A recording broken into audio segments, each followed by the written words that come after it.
Yoki is the strongest demon in the Demon Kingdom, destined to slay the hero party and ensure the Demon King's victory. But there's just one problem: he has a crush on one of the hero party members. The hero party has finally arrived outside the demon castle, and they have completed all the side quests, so they are certain that they are strong enough to win. However, upon entering the castle, they run into a low-level demon general, Yoki, and he absolutely mops the floor with them. No matter how many overpowered moves they use, Yoki is able to outdo them, eventually rendering all of the heroes unconscious. But instead of finishing them off, he starts healing their wounds since he wouldn't want them dying because of him. But that's when he notices that the support mage of the hero party is actually pretty cute. He spends a solid 10 minutes just staring at her, but then his subordinates come out and they think it's kind of weird that he's just been standing over the unconscious girl for a while. They ask him if he's going to finish off the heroes so they can get on with their day, but Yuki says he doesn't want to kill anyone. Instead, he tells his subordinates to drop the heroes off at a nearby village before they wake up, so they all start dragging the bodies away, and Yoki is disappointed that he missed his chance to shoot his shot. 1 month later, Yoki is giving a report to the Demon Lord, and apparently, the heroes have tried to break in 13 more times in the past month, and every single time, Yoki knocks them out and drops them off at a safe location.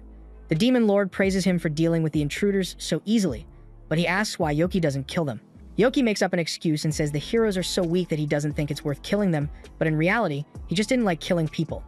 The Demon Lord tells him that if he doesn't want to kill them, he will have to ask his subordinates to do it instead, but Yoki knows damn well that his subordinates wouldn't stand a chance of beating those heroes, and even if they did, he wouldn't want to let that cute girl die, so he tells the Demon Lord he will take care of the heroes personally next time. The Demon Lord is pleased to hear him say that, so he dismisses Yoki, but as he is walking back to his room, he starts wondering what he should do. If he tries to spare the heroes next time, it will cause a lot of trouble, but if he lets them fight the other demons, the castle would be annihilated. Those heroes may look weak compared to him, but that's just because Yoki is unbelievably overpowered, so if they ever manage to get past him, they would definitely defeat the Demon Lord no problem. He wouldn't particularly care if the Demon Lord was defeated, but he doesn't want the priestess to get hurt, so he comes up with a plan. The next time the heroes try to invade the demon castle, Yoki once again completely dominates them, but this time, instead of knocking all of them out, he lets them get back to their feet and offers them a choice. He says that by now, it should be clear to them that they stand no chance of getting past him, but he is willing to make an exception today. He says he will allow them to pass, but only on the condition that they leave the priestess here with him. Yuga immediately refuses since he would never leave a comrade behind, but the mage comes up to him and says he should probably take the deal since this might be their only chance to defeat the Demon Lord. Besides, Yoki has had tons of opportunities to kill them over the last month, yet every time, he just drops them off safe and sound, so Cecilia will probably be fine. Still, Yuga doesn't think it's right to leave his comrade in the hands of the enemy, but Cecilia tells him to go ahead without her because she will be fine on her own. Since Cecilia is insisting, the others all agree to Yoki's deal and move ahead, leaving Cecilia and Yoki alone in the room. Now that the others are gone, Cecilia faces Yoki and asks him what he plans to do to her, but to her utter shock, he says he fell in love with her at first sight and asks her to be his girlfriend. Of all the things Cecilia thought would happen, she didn't expect to receive a confession from a demon general, and she doesn't know how she's supposed to react to that, so she just politely turns him down. Yoki is heartbroken and curls up into a ball on the floor to await death because nothing matters to him anymore. Cecilia feels kind of bad, so she asks Yoki if he's alright, but then she realizes that this might all be a trick to get her to lower her guard, so she raises her scepter and points it at Yoki, but surprisingly, he doesn't react at all and just sits there. She asks him why he's not fighting back, so Yoki responds and tells her there's no point. The only thing that mattered to him was confessing his feelings to her, and since she rejected him, he is ready to die knowing he tried his best. Cecilia still thinks he's trying to trick her, but Yoki tells her he really is tired of living like this. As a demon general, he is forced to guard this room constantly, and the only time he's allowed to go outside is to attack human villages, and he doesn't want to do that sort of thing. He may be a demon now, but that's just because he was reincarnated into this world, so inside, he is still a human at heart. If that's the case, then Cecilia asks why he chooses to serve the Demon Lord, because she's sure that with his power he could take him out if he wanted to. Yoki says he considered it, but then he realized that if he killed the Demon Lord, then he would automatically become the new Demon Lord, and that would be much worse for him. So he chose to just live his life as a low-level guard to avoid as much damage as possible. His life was all around gloomy and unbearable, but that all changed when he saw Cecilia's face. He may have only known her for a month, and yes, most of that time was spent with him knocking her out, but that was the best month of his entire life as a demon. So now that it's over, he doesn't care what happens anymore. Cecilia tells him to stop talking like that, because if he is truly human on the inside as he says, then it's not too late for him to live a fulfilling life. A few days later, after the hero party successfully defeated the Demon Lord, they return to the capital where the king thanks them for their valiant efforts. He declares that the next 3 days shall be dedicated to celebrating the achievements of the hero party, but at the same time, outside the city, Yoki has just arrived and is preparing to start his life as a human. Cecilia gave him directions on how to get here, so now all he needs to do is blend in as a human and he will be able to spend time with her. But first, he needs to get rid of his horn, and it's definitely going to hurt. While the parade for the heroes is going on, Yoki makes his way into the Adventurers Guild and asks to register. The guy at the counter is annoyed by Yoki, but not because he doesn't like him. It's because he's lazy and wanted to get through the day without having it do any work. Since Yoki wants to register, he pulls out a registration form and hands it to him to be filled out. After Yoki fills out the form, Clayman processes it and creates a guild card for him. He explains that Yoki will have to start at F rank, but he can work his way up to S by completing quests and raising his reputation. Once Yoki confirms that he understands the rules, Clayman is about to hand over his guild card. But before he does, he tells Yoki that reissuing these cards is a massive pain in the butt, so he had better not lose it. Specifically, within the next 3 days because Clayman is the only one on shift until the Hero Festival ends, and he doesn't want to have to deal with all the administrative hassle. Yoki promises to be careful, so he takes his card and heads out to complete a few missions, and by the end of the day, he has earned quite a bit of money. He hasn't met Cecilia yet, but his plan is to work as an adventurer for a while and become successful enough to be worthy of Cecilia, and after doing all that, when he confesses to her again, she's bound to accept his love. Over the next few days, Yoki routinely shows up at the guild to take on as many quests as he can, and he is already starting to draw a bit of attention because people are surprised by how fast he has been ranking up. Today, he is taking out another 5 quests, so he walks right up to Clayman's desk and asks him to process these for him. But Clay is pissed because he doesn't understand why Yoki keeps bringing so much work to him when there's another receptionist right over there. Yoki tells Clay he has simply grown fond of him, especially since he's surprisingly fast at processing all the quest forms he brings.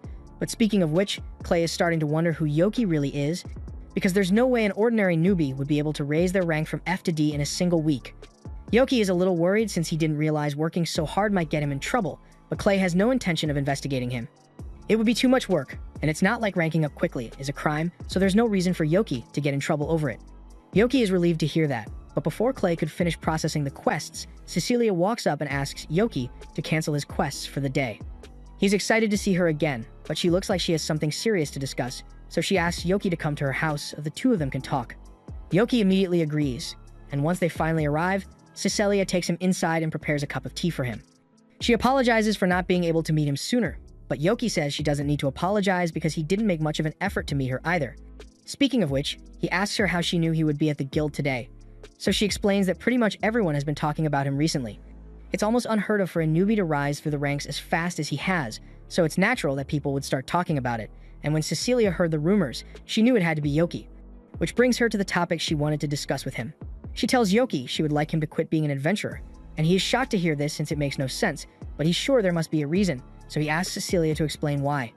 Cecilia tells him that the Demon Lord may have been defeated, but it's not like all the threats in the world are gone, and she is worried that the different nations which have been working together will start fighting to assert superiority over one another.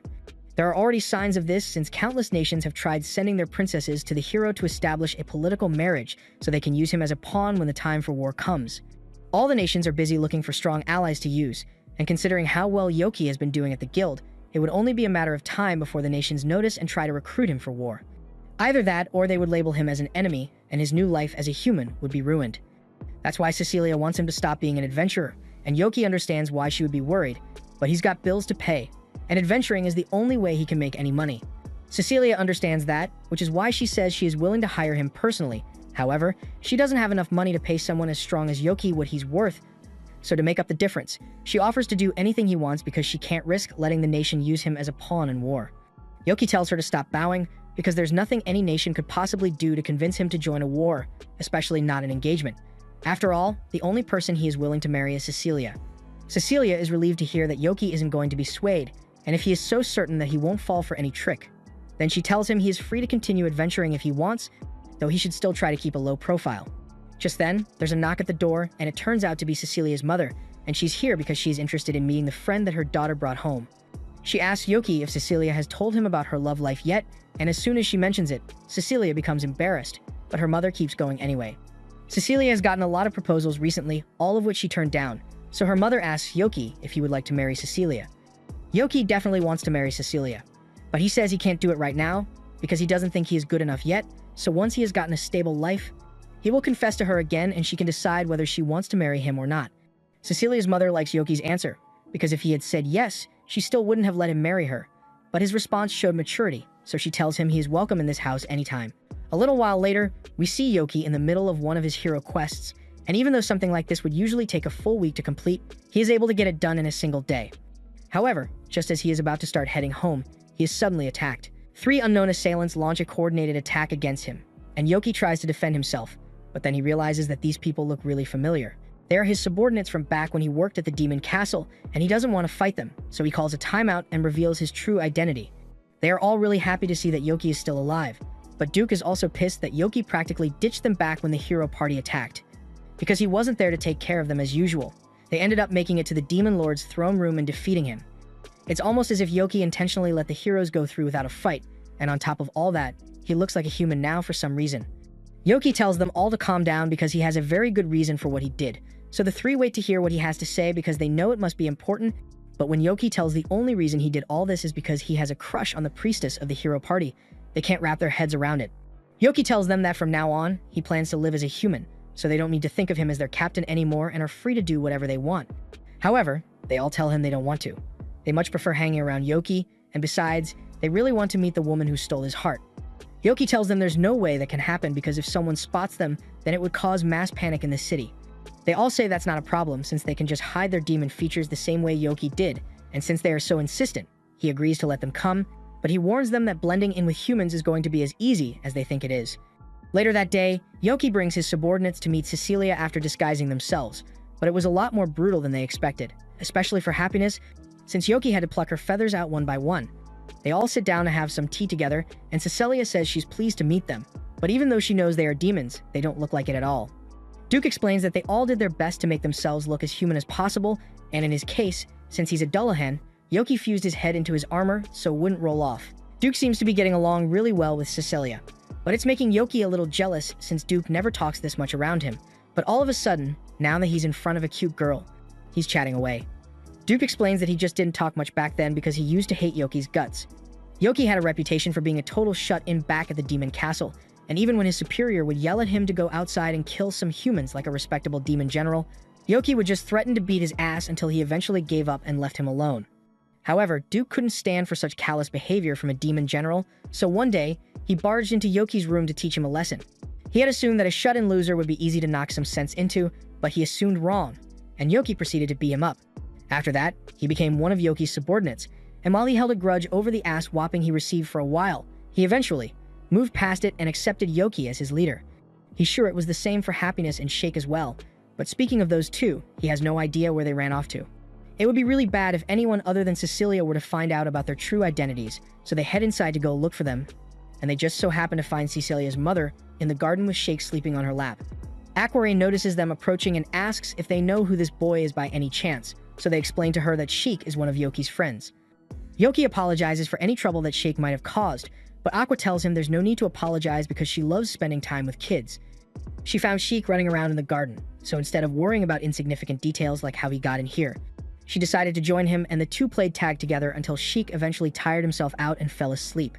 Since Sheik is accounted for, Yoki asks Aqua if she happened to see a girl with Sheik earlier, and she confirms this, but she says the headmaid took her away a while ago, so she's probably inside right now. That sounds like trouble waiting to happen, so Yoki and the others rush inside to find her, but to their surprise, they see Happiness being trained on perfect maid etiquette.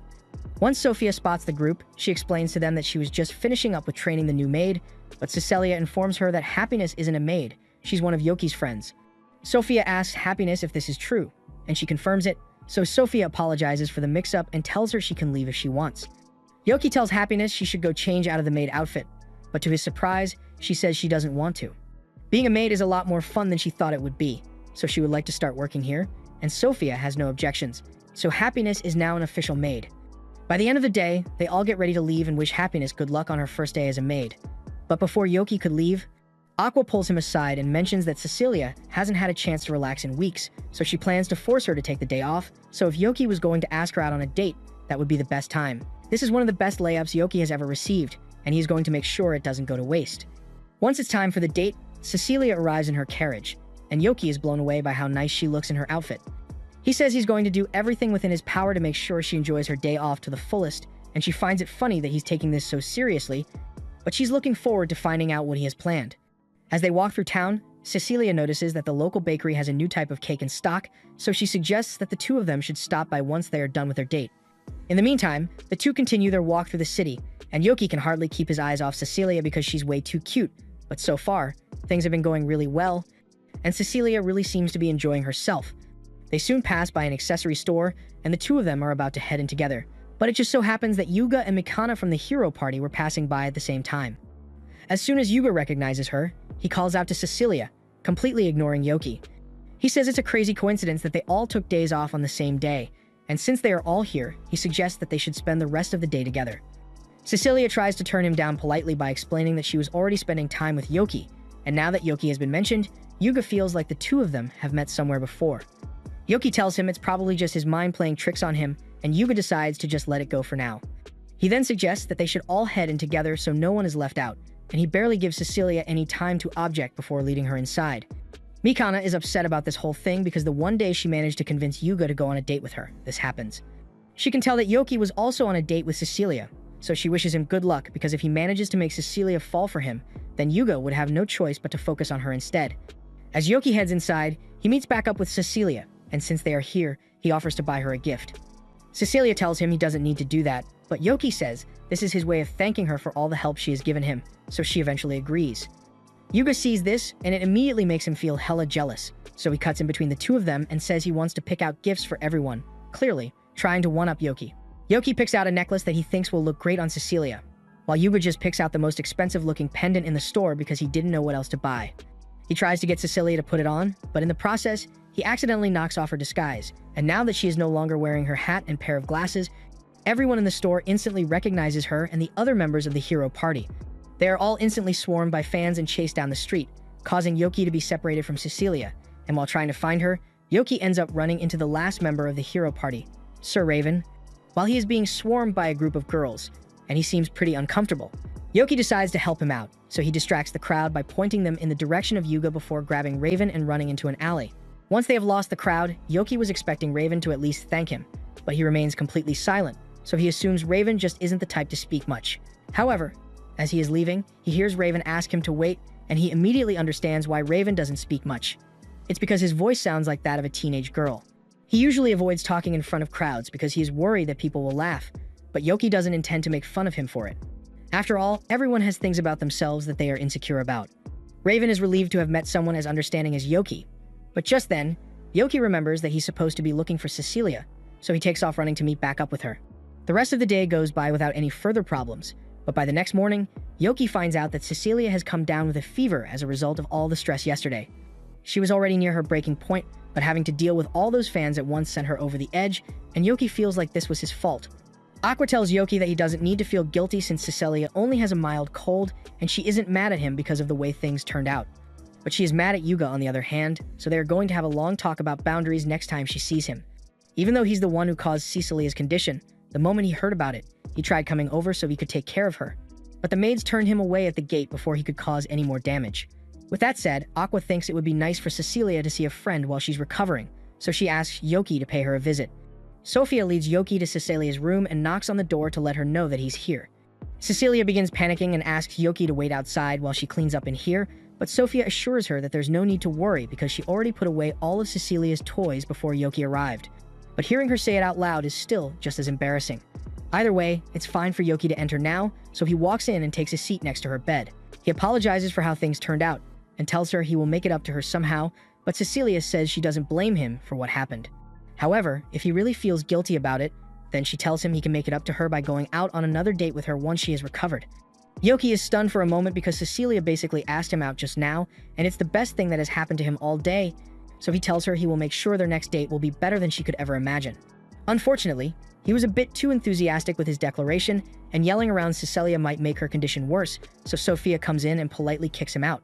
He is about to head home, but all of a sudden, he notices Raven nervously walking up to Cecilia's house, and he's curious about what he's doing here, so he goes over to say hi. Raven seems like he has a lot on his mind, so Yuki asks if there's something bothering him, and Raven admits that he's trying to build up the courage to confess to the girl he likes. Just like Yoki, she didn't laugh at his voice when she heard it, and ever since then, Raven has had a crush on her, but he's not sure if she likes him back.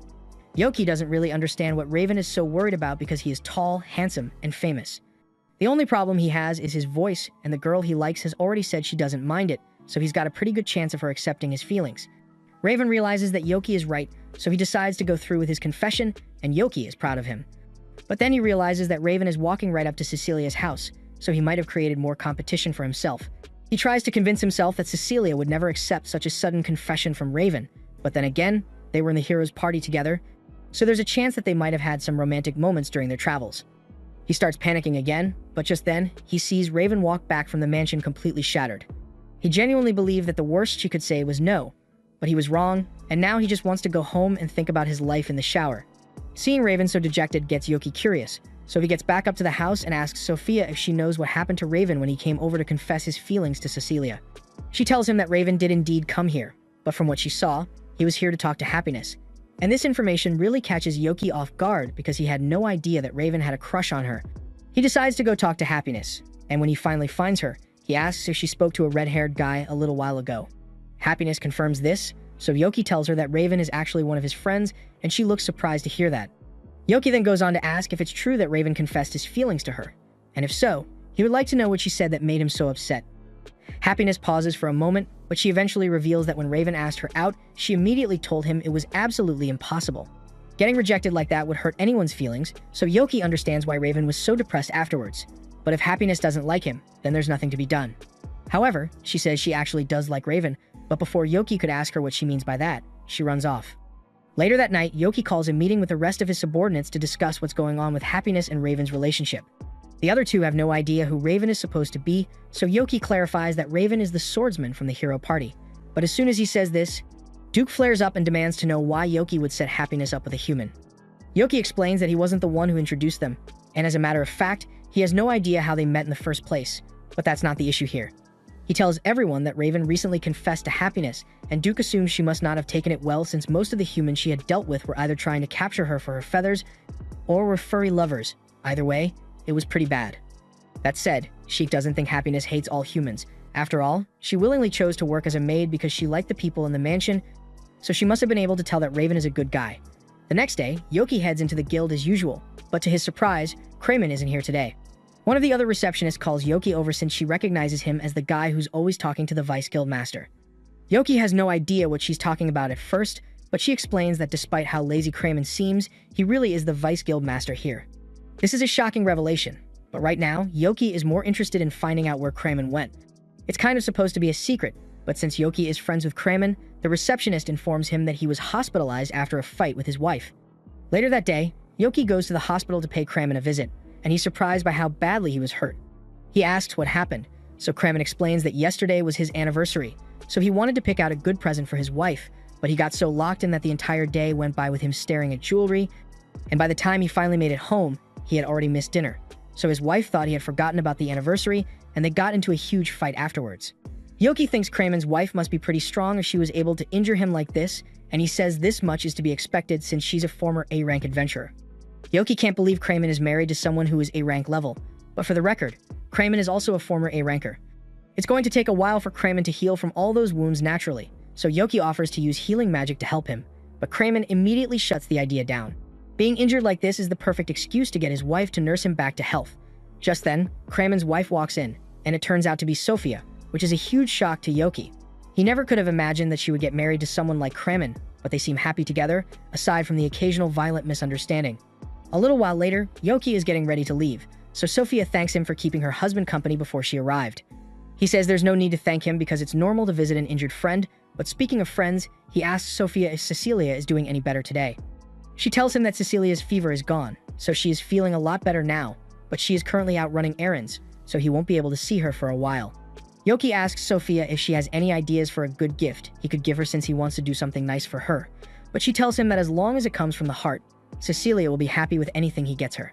Yoki thanks her for the advice and leaves the hospital, but as he is walking down the street, he starts fantasizing about what it would be like if he and Cecilia ever got married. By the time he snaps out of it, he realizes that he's near the night dorm, so he decides to check in on Raven while he's here. He opens the door and finds Raven lying in bed, just as depressed as he was the day Happiness rejected him, and he feels bad for the guy, so he wants to help. He asks Raven if he can explain how he and Happiness first met, so Raven tells him it all started on one ordinary afternoon. Raven was busy with his daily patrol when he suddenly noticed a girl being harassed by a couple of drunk guys. He swiftly dealt with the first guy, and after the others realized who he was, they all ran away, so his job here was done. Since Happiness was safe now, he turned to walk away, but she suddenly grabbed his cape to thank him.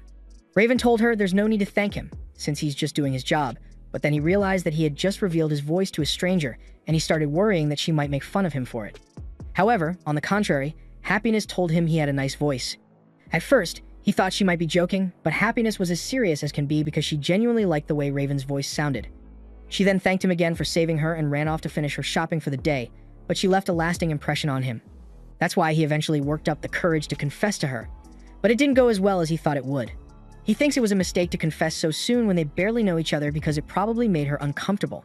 However, Yoki tells him he shouldn't give up so soon because he has a feeling that he might still have a chance with Happiness. But for now, he suggests that the two of them should go out for a while to cheer him up.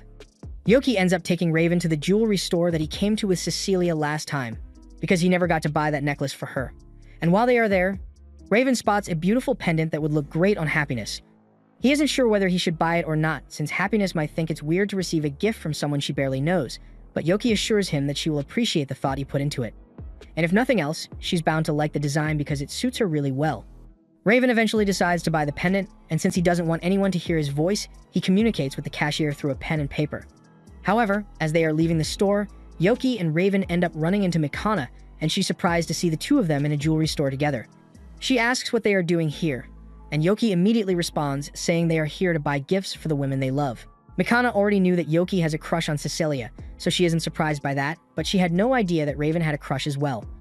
She asks him to spill the beans, but Raven refuses to say a word around her, and it's entirely her fault because she once made fun of his voice, and ever since then, he has been too self-conscious to talk around her. Mikana feels bad about it, and she has already apologized, but she knows apologizing doesn't change what she did, so she doesn't want to force him. However, even if Raven doesn't want to speak to her, she still wants to hear all the details about his crush, so she invites him and Yoki to have lunch with her. However, just when she thinks they'll finally be willing to talk, Yoki and Raven start stuffing their faces with food so they don't have to say anything. It was a perfect plan, but as soon as Mikana mentions that she could tell Yoki some stories about Cecilia if he talks to her, he immediately gives up on the plan. Mikana asks him how far he has gone with Cecilia, and he tells her it's nothing special because they aren't dating yet, and she apparently got tons of marriage offers, including one from Yuga.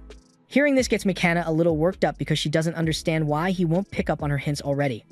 He has always been a bit of an airhead, so he would sometimes accidentally walk in on her and Cecilia changing or taking a bath. And he is so popular with the ladies that a huge crowd always formed no matter where they went.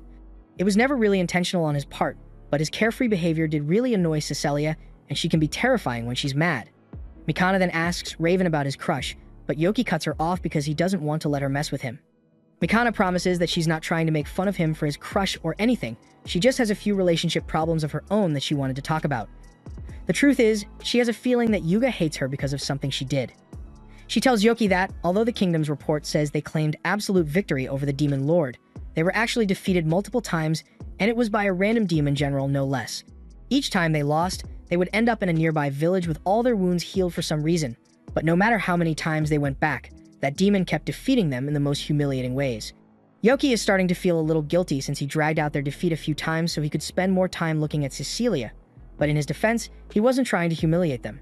Anyway, after each defeat, the party was forced to lie to the people and hide the fact that they had been defeated in order to preserve their faith in the hero party, but supplies were running low, and if they didn't defeat that demon soon, the people would lose all trust in them. That's when, on one attempt, the demon in question made them an offer. It said it would allow them to go straight to the Demon Lord's throne room unchallenged, but only if they were willing to leave Cecilia behind, and Mikana was the one who convinced everyone to abandon her, so Yuga wouldn't be seen as a failure. Cecilia ended up surviving, but Mikana doesn't think Yuga has forgiven her for making such a cruel choice. He still acts friendly and cheerful around her, but she can tell that his opinion of her has changed. Cecilia must also think of her differently after what happened, so things have been kind of awkward between them. Yoki feels partly to blame for all this because it was his actions that caused the rift to form in their party, but there's not much he can do to fix it. He asks her if she has at least tried talking to Cecilia about this, but how exactly is she supposed to do that? She can't just come out and say she was willing to sacrifice Cecilia because she cared more about protecting Yuga's honor as a hero. Yoki knows it's a tough topic to talk about, but if nothing is done, then they will all continue being awkward around each other indefinitely, so he tells her to give it some thought. Mikana realizes that Yoki is right, so she decides to do her best to make amends after all. Raven also decides to try talking to Happiness again, so he and Yoki head back to Cecilia's house. He eventually finds Happiness and apologizes to her for confessing so suddenly last time. He then hands her the pendant he bought and asks if she would like to start out as friends, and Happiness seems to like that idea. A few days go by, and Yoki is on the verge of passing away because he hasn't gotten to see Cecilia in almost a week now. After she got better, she's been busy visiting various villagers and healing the injured and sick people there. The rest of the hero party has also been pretty busy since Raven is the knight captain, Mikana is a royal magician, and Yuga has been taking on a lot of extermination and diplomatic missions. But he, on the other hand, has been doing absolutely nothing. Just then, Happiness knocks on Yoki's door and says she's here to deliver a message. Apparently, Cecilia sent her to inform Yoki that she's going to be coming back home this afternoon, and that means he's finally going to be able to see her again. He's extremely happy since this is the perfect chance for him to give her that necklace he bought since he missed his opportunity last time. However, as he is walking down the street, a random old lady with a fortune teller booth calls out to him and says he is going to have the worst luck imaginable today. This should be very concerning, but Yoki assumes it's just a scam and goes on about his day. After all, if he's on his way to meet Cecilia, what could possibly go wrong? First, Yoki heads to one of the local bakeries to pick up a gift for Cecilia. But the lady who usually works there is apparently taking the day off, so she asked her brother to fill in for her, and he's taking this a little too seriously. The situation is pretty awkward for Yoki, so he just orders a few cupcakes and leaves. But as he continues walking, he realizes that all the cupcakes were squished by that guy's bulging muscles. I mean, the cakes still taste good regardless, but it's still really unlucky that it happened to his batch. A few other things happen to Yoki on his walk to Cecilia's house. Like he accidentally bumps into this huge man, he nearly steps on some dog poop in the middle of the street, and then a kid bumps into him and drops his meat on the floor. Now Yoki could have ignored the kid and kept walking, but he's too much of a nice guy for that, so he offers to buy a new one to get the kid to stop crying even though it wasn't his fault. So far, only minor inconveniences have been happening to him, but Yoki's luck just keeps getting worse because a moment later, he gets his wallet snatched by a pickpocket. Now, some people would give up here, but Yoki's not letting his hard-earned money go to waste, so he uses a bit of his power to catch up to the pickpocket and kicks the shit out of him. Yoki was completely justified here, but unfortunately, Yuga happened to be nearby, and all he saw was Yoki kicking a dude to the floor and taking a bag of money. Yoki tries to explain that this is just a misunderstanding, but Yuga isn't buying it, so he starts attacking Yoki, trying to get him to surrender. Now, Yoki could definitely beat Yuga's ass if he wanted to, but that would blow his cover as a regular human, so he decides to run away instead. However, that doesn't work out for him since his path is quickly blocked by a bunch of knights, and fighting his way out now would only cause more problems for him down the line, so Yoki ends up surrendering. He gets thrown in jail for his supposed crime, and he's starting to think that the fortune teller might have been right about him being unlucky today. That said, it's not all bad since he's still got friends looking out for him, and a little while later, Duke shows up to pay him a visit. Duke was scouted by the Royal Knights a few days ago, and he thinks it's funny that Yoki got himself into this kind of trouble so soon. Yoki argues that he didn't do anything wrong, but Duke already knows that, and he tells Yoki there's no need to worry. Raven has heard about the whole thing, and he is currently looking into the matter, so it's only a matter of time before the whole thing is resolved. Just then, another knight, Irene, comes up and tells Yoki that he has been cleared of all wrongdoing and is free at go. Yoki is relieved to hear that, but then she tells him that Yuga apparently wants to meet with him to apologize, which is the last thing Yoki was expecting to hear. Later on, Yoki meets Yuga at a restaurant, and Yuga is sincerely sorry for all the trouble he caused, so to make it up to Yoki, he offers him a feast. Yoki is blinded by the sheer innocence coming off Yuga, and it's clear that he has no bad intentions, so he decides to take him up on his offer. And after the meal has been consumed, Yuga starts some small talk. First, he says he had no idea that Yoki was friends with Raven, and though he didn't recognize him at the time, now that he got a chance to speak to Yoki, he realizes that he's the same guy who was hanging out with Cecilia last time. On that note, he asks Yoki what his relationship with Cecilia is, and Yoki calmly answers that the two of them are still only friends, which Yuga is relieved to hear, but then he says he wants to ask Yoki for some advice. He says he wants to know how to get along well with Cecilia, and that's the last thing Yoki would want to talk about with Yuga. He tells Yuga that he and Cecilia only became friends recently, so if he wants advice on how to get along with her, he should try asking someone who has known her a lot longer, like Mikana for example. However, Yuga says he can't ask Mikana for advice since she probably hates Cecilia. Yoki is shocked to hear him say this and asks if he heard Mikana say this herself, but Yuga says that's not the case. He just knows that Mikana doesn't like Cecilia. He reveals that during the final battle, Mikana convinced the team to abandon Cecilia, and there's no way she would have done that if she didn't hate Cecilia. Yoki doesn't think it's fair for Yuga to assume Mikana's intentions even though he hasn't talked to her about it yet. He says Mikana was just as upset as everyone else about leaving Cecilia behind because she was crying the whole time, but Yuga asks him how he could possibly know that when he wasn't even there. Yoki still can't reveal the fact that he is the demon from back then, so he gets Yuga to drop the subject with a foolproof explanation. Trust me, bro Chacho. Yuga doesn't question Yoki any further, but he refuses to accept that Mikana wasn't at fault, because if it's not her fault, then that must mean it was his fault instead, and he would never be able to forgive himself for abandoning Cecilia. Yoki tells him that he needs to stop pushing the blame onto his friends, because if he can't accept responsibility for his own actions, then he doesn't deserve to call himself a hero. Yuga suddenly bursts into tears, and Yoki thinks he might have gone a little too far with the yelling, but it turns out that Yoki's words really helped Yuga understand where he went wrong. Mikana has been his childhood friend for ages, and she has always been by his side to support him ever since he became a hero. Yet he couldn't put his faith in her, and chose to believe she abandoned Cecilia out of hatred. He doesn't know how he could ever make things right between the two of them. Yoki tells him he can just apologize because Mikana clearly still cares about him, and even if she may scold him a little, she'll definitely forgive him in the end. Yuga is overjoyed and says he's going to apologize right now, but he's too nervous to do it on his own, so he asks Yoki and Raven to come along as well. They all eventually arrive at Mikana's house, but Yoki is a bit upset that he got dragged on such a long detour when he just wanted to visit Cecilia today. Yuga says he just needs some moral support so they can wait outside while he goes in to apologize to her. Yuga then walks inside and runs up to Mikana's room where he finds her in the middle of changing clothes, but while Mikana immediately becomes flustered, Yuga remains stone-faced and tells her he has something important to say. He tells her that he just realized that he has been treating her unfairly this entire time, because he kept thinking she intentionally abandoned Cecilia when that wasn't the case. He knows an apology won't be enough to make up for what he has done, but he hopes she can forgive him so they can go back to how things were before. Mikana is really relieved that Yuga doesn't hate her anymore, but then remembers that she's still in her underwear, and she doesn't know which is worse, the fact that Yuga barged in on her changing, or the fact that he is completely unfazed by it. Either way, she's still mad about it, so she takes her anger out on Yuga, and outside, Raven and Yoki can see what's going on, but there's nothing they can do to help, so they both just leave Yuga to his fate. He is finally free to go see Cecilia, and on his way, he passes by that fortune teller again, but he still thinks it's a scam, so he doesn't stop to listen. The fortune teller doesn't appreciate being ignored for the second time in a row today, but for some reason, it looks like Yoki's luck is turning around for the better, so he must have done a really good deed recently.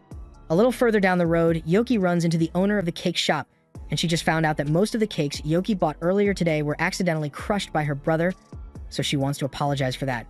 Yoki tells her it's not a big deal, but she still wants to make it right, so she offers him a new bag of cakes. Yoki then continues on his way, but all of a sudden, he is surrounded by 3 men in suits, and at first it may seem like he's in trouble. But it turns out that these men are the personal attendants of the boy from earlier, and they wanted to repay Yoki's kindness by offering him a bag of meat skewers. A little while later, Yoki finally arrives at Cecilia's house, but Happiness is a bit upset since he's really late. He heads inside to finally meet Cecilia, and she's really happy to see him since it has been a long time since they got to see each other. Yoki says he has a gift for her, and Cecilia is grateful, but she's never seen someone pair cakes with meat before. That aside, she offers to make a pot of tea so they can share the snacks while they catch up, but Yoki is surprised to hear that since making tea is usually a maid's job. Cecilia proudly explains that she recently got Sophia to teach her a few household skills, so she now knows how to make tea properly and she can cook without burning the food 70% of the time. After a few minutes of chatting, Cecilia finds out about Happiness and Raven becoming friends, as well as Yoki becoming acquainted with Mikana and Yuga. But speaking of those two, they suddenly hear Yuga's voice calling for Cecilia. A few moments later, Yuga barges into Cecilia's room and tells her that he has a lot he wants to apologize for, but Mikana punches him out of the way and tells him he is being too pushy. Cecilia has no idea what's going on, and Yoki is just as surprised since he didn't think the others would show up here all of a sudden, but they all have something to apologize for. Mikana goes first and says she is sorry for abandoning Cecilia back then. Cecilia tells all of them that it doesn't bother her that much because her life wasn't the only one at risk back then. After all, the others had to face the Demon Lord on their own without a healer to support them. And as it turns out, as soon as the Demon Lord had been defeated, Mikana was the first one to run back to make sure Cecilia was alright, followed shortly by Yuga and Raven. The fact that they all ran back to try and help her despite their exhaustion from the battle showed Cecilia that they still cared about her. And it's not like there was any other choice at the time, so Cecilia couldn't possibly blame them for the choice they made. All that matters now is that everyone made it out alive, so there's no need to feel guilty over what happened. Later that same day, Yoki and Cecilia are out taking a walk, and Cecilia asks if Yoki had anything to do with the others apologizing all of a sudden. He admits that he gave them a little nudge in the right direction since the whole thing was kind of his fault to begin with, and Cecilia is grateful because her friends are finally back together. This feels like the perfect opportunity, so Yoki tells Cecilia he has a present for her and reaches for the necklace he bought. He asks her if she's willing to accept it, and she happily tells him she will cherish it forever, which is a huge relief for Yoki because he didn't know what he would do if she had turned him down. This was the end of episode 4. Subscribe to not miss the next part.